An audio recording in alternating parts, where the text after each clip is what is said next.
Rohit, supreme Kamdhenu fertilizers Baroda. આજે આપણે પાડોદર ખાતે પ્રગતિશીલ ખેડૂતને મુલાકાતે આવ્યા છીએ. તો વાત કરીએ ખેડૂત મિત્ર સાથે. નમસ્કાર, જય શ્રી કૃષ્ણ.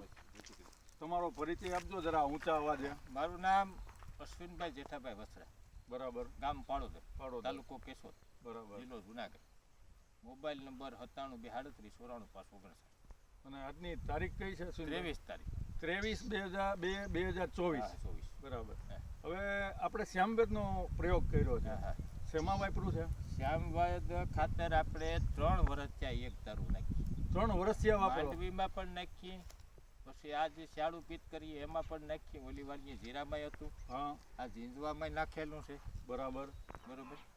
પછી માંડવીમાં નાખી, ઘઉંમાં આપણા છે એમાંય નાખેલું છે. તો એકંદરે તમારો અનુભવ કેવો રહ્યો છે?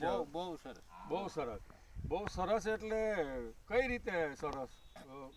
એક તો જે જમીનજન્ય રોગ છે, હા, એ આનાથી ઓછા આવે. બરાબર. આવતા નથી એમ કે તો હાલે. એવું છે?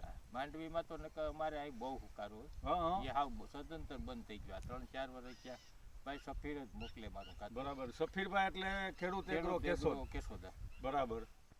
અને સુકારો આવતો નથી એવું તમારું મંતવ્ય આ છે? વર્ષે જીરામાંય નહોતું. આપણે નહીં. આ નાખ્યું હતું ને જીરામાં, આપણા જીરામાં સુકારો નહોતો. એટલે બીજા જીરામાં હતો, આપણા જીરામાં પાણી પુષ્કળ નકર પાયા. એમ નકર જીરામાં કે પાણી પાઈ હોય ને આપણે 6 પાણી પાયા હતા. 6 પાણી પાયા છતાં સુકારો નથી આવ્યો. ભાઈને પૂછી લો સફીર. બરાબર.